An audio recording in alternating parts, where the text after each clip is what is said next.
Welcome to the Before You Bet racing preview for Group 1 Australian Guineas Day. Of course, that takes place at Flemington. And we've also got dual Group 1s over in Sydney with the Surround Stakes and the Chipping Norton Stakes at Royal Randwick.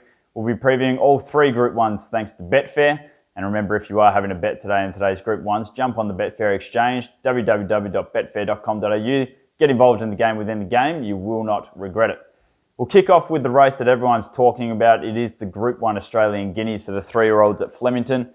The current favourite for the race is the New Zealand horse Catalyst. He's currently around $2.86 on the Betfair exchange, closely followed by Alligator Blood. He's got a few knockers today, the Alligator. He's around $3.60 at the moment. We get out to the likes of Chenier and Alabama Express. They're both around $7, and further out to the likes of Superstorm at double figures. In terms of how I assess this race, I think if we're betting into it, you basically need to take on one of the favourites, and I will be in the camp of many others taking on Alligator Blood today. When you look at his form, it's kind of hard to make a knock against him. He's a horse that's had 10 starts for 9 wins and 1 career defeat where he's beaten a nose. That was, of course, in the Caulfield Guineas where he was run down by Super Seth last season, or last year, I should say. So in terms of his form, it's a bit hard to knock him. We saw him fight off Catalyst in the CSA Stakes. What a cracker that was. And whereas we saw him leading on that occasion, we're not going to see him leading here. I think they were box seat from barrier 2. I think we'll probably see Catalyst to his outside once again. He might be 1 out, 1 back from barrier 4. And that should allow the likes of Alabama Express to find the front and basically control the race at their own leisure. But I will be taking on Alligator Blood. I do think Catalyst ridden quieter does have his measure. At least today will have his measure. Alligator Blood's been up for a long, long time. There isn't much improvement left in him. On the other hand, I think there is improvement left in Catalyst, who is third up from a spell today, getting up in distance.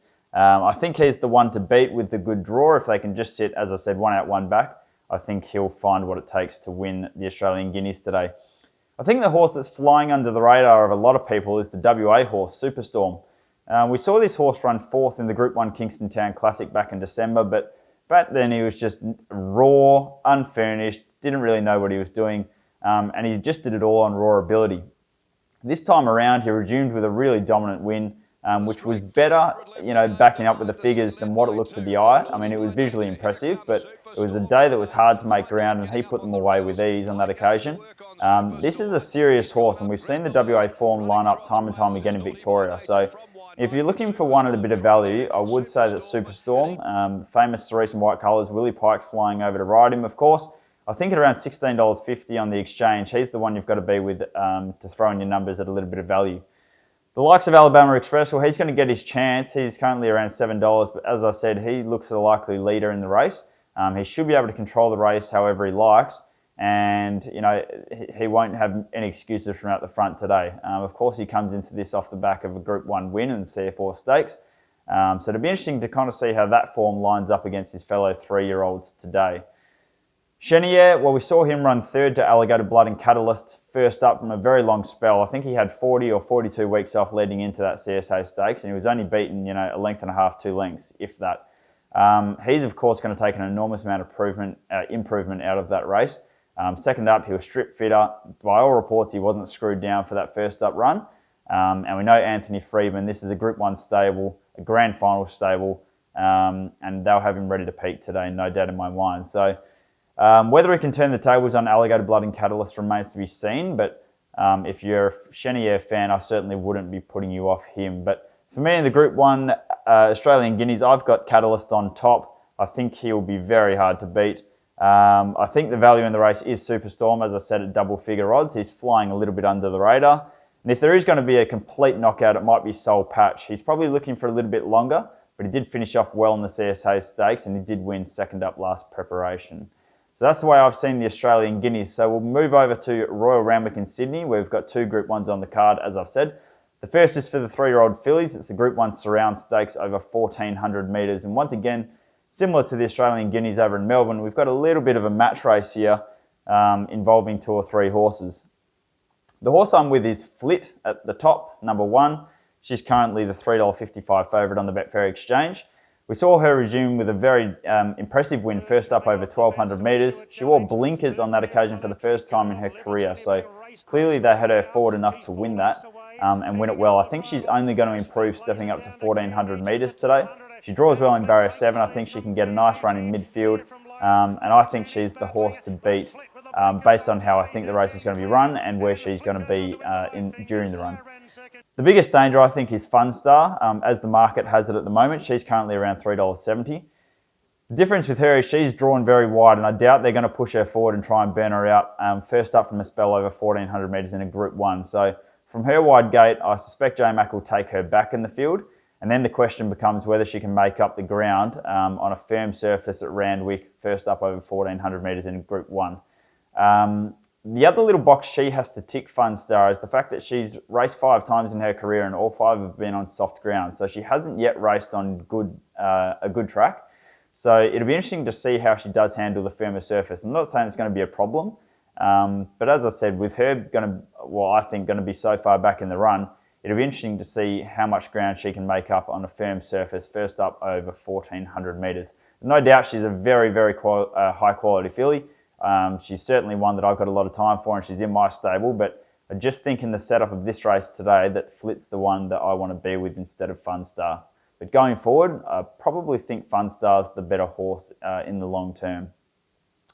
Probably was the Kiwi that's come over. She was impressive winning over in New Zealand last start, but the horse she beat was Conqueror, who recently raced in Melbourne before heading over to the Karaka Millions over in New Zealand. If Conqueror was in this race, I doubt that they would be anywhere near the top of the market. So I have some serious questions about that form. And we did see Funstar take care of Probabile last preparation, albeit it was in a small field and a tactically run race. But I think Funstar's got the measure of Probabile. I think Probabile's short enough in the market currently at around $4.60. And I think the race will be fought out between Flit and Funstar. If you're looking at one to throw in your first 4s, trifectas, whatever they may be, I think you can include Heart of the Oak at $51. This horse, it's a sharp step up in grade, but it did beat a horse called Positive Peace first up, or the last time we saw her, and that form's turned out to be very, very strong. So if you're looking for one blowout odds to throw in, I would include Heart of the Oak at around $51. So for me in the Surround Stakes, I've got Flit on top. Basically, if you reverse the barriers, I'd probably go the other way and have Funstar on top, but I just think Flit's going to be further forward in the run, and that should make all the difference in my opinion. Heading on to the Chipping Norton Stakes, the Group 1 over 1,600 metres, and we see another Kiwi. It's a Kiwi raid today in Australia, but we've got the Tiakau Shark. He's back in business after a really impressive Group 1 victory. It was his first Group 1 victory over in New Zealand last start. It was over 1,400 metres. He comes here to the Group 1 Chipping Norton Stakes. Weight for age up to 1,600 metres, which should suit him even better. We saw last preparation that he's the real deal. He measured up in some of our best races over here, so there's no surprise to see him favourite. He's currently around $3.40 on the Betfair exchange. I think he will run a very good race, but I think he's short enough at that price. Again, he's drawn wide. He's going to have to go back. I doubt they're going to try and push forward and risk getting caught wide. So I think with his pattern, he will go back from the wide barrier. And again, similar to Funstar from the previous race, it then becomes an issue of can he make up the ground on a firm surface at Randwick. We saw him struggle with a similar problem last preparation in the Tramway Stakes, where Dreamforce won by 3 lengths. Tiakau Shark ran a blinder. He made up an enormous amount of ground, but he was still beaten 3 lengths just because of the pattern of the day. So that's the concern for him today, no doubt. With that in mind, I've actually got Dreamforce on top. I thought his run first up behind Aliso was terrific, given that it was on a soft track. Now, he's never won on soft ground before. If you look at his record, I think he's had 6 starts on soft ground and he's run 5 placings, but he's never won. You look at the flip side to that, and he's won 11 races from about 22 starts on good ground. So there's no doubt that he appreciates a firmer deck. That's what he's going to get today. He comes here second up from a spell after a good first up run. Blinkers back on, should find the front, and I think he's going to take a power of beating. So Dreamforce goes on top at $5.50 for me. I think that's a really good price about him. I think there are a couple at a bit of value in the race though. Homesman has had a stable change, obviously, with Lloyd Williams shifting all his runners. He's now in the care of Anthony Freedman. Now, as I said regarding the Australian Guineas, Anthony Freedman's a Group 1 stable. They're a grand final stable, and they don't put runners in Group 1 races if they can't win. So the fact that Homesman comes to this race first up in Sydney, a Group 1 contest rather than something a little bit easier, tells me that they've got him going really well. He's got a good first up record. I think he's had 5 starts for 4 top 2 finishes. He's already a Group 1 winner, and I wouldn't be surprised to see him run an almighty race at double figure odds. He's currently around a $13 chance. Ben Mellon's come across for the ride. So if there is one at value, I think he's the most likely one at double figure odds that can run a big race. But I also think the $23 on offer for Very Elegant is way over the odds. She's probably going to need a little bit further and probably prefers a wet surface, but I thought her first up run behind Alize was terrific. She's got a good second up record, and if she runs to her best, I could see her running a cheeky race here at $23. I think it's a silly price, and I'd be throwing her in everything, trifectas, first fours, whatever it may be, to add a little bit of value. Fierce Impact's the other one you can mention. He's around an $8 chance. He's just been in career best form, last preparation and the start of this preparation.